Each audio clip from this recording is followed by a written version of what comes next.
വാക്കുകൾ അപ്രസക്തമാകുന്നൊരു വൈകാരിക മധ്യയാണ് ഞാനിന്നീ ദേവി സന്നിധിയിൽ നിൽക്കുന്നത്. അകം നിറയെ അമ്മയാണ് സാക്ഷാൽ ദേവി. പിന്നെ ഈയിടെ മാത്രം എന്നെ വിട്ടുപോയ എൻ്റെ സ്വന്തം അമ്മയുടെ നിറപാർന്ന ഓർമ്മകളും മനസ്സ് നിറഞ്ഞു നിൽക്കുകയാണ്. എൻ്റെ അമ്മ ശ്രീയാറ്റുകാൽ ദേവിയുടെ കരതീർന്ന ഒരു ഭക്തയായിരുന്നു. ജീവിച്ചിരുന്നെങ്കിൽ ഇന്ന് ഏറ്റവും സന്തോഷിക്കുക അമ്മയായിരിക്കുമെന്ന് എനിക്ക് ഉറപ്പുണ്ട്. എത്രയോ വർഷങ്ങൾ അമ്മ പൊങ്കാല സമർപ്പിച്ചു.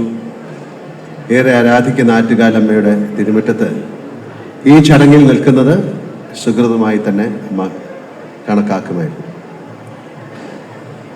നമ്മൾ തിരുവനന്തപുരത്തുകാർക്ക് ആറ്റുകാൽ ഒരു വികാരമാണ്. ആറ്റുകാൽ പൊങ്കാല തലസ്ഥാനത്തിൻ്റെ തിരുവോണം.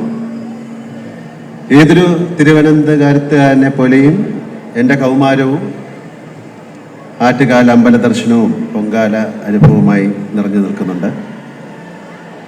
എൻ്റെ കുട്ടിക്കാലത്തെ ഓർമ്മകളിൽ അന്ന് ആറ്റുകാൽ ക്ഷേത്രം ഇത്രയും വികസിച്ചിട്ടില്ല.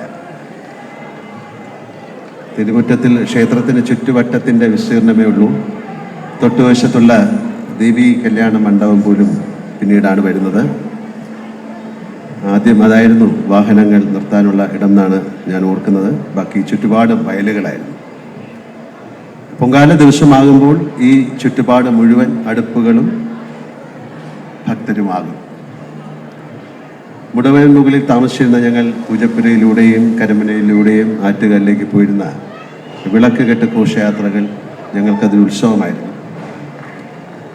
സപ്രമഞ്ജലിയിൽ ദേവി രൂപമുണ്ടാക്കി ചുമലിലേറ്റി ക്ഷേത്രത്തിലേക്ക് നെയ്യാണ്ടി മേളത്തോടെ ഗ്യാസ് ലൈറ്റുകളുടെ അകമ്പടിയോടെ ആനയിക്കുന്ന ഓരോ പ്രദേശത്തു നിന്നുള്ള ഘോഷയാത്രകളെ തിരുവനന്തപുരത്തുകാർ എന്ന ചപ്രമെഴുന്നള്ളത്ത് എന്നാണ് വിളിച്ചിരുന്നത്.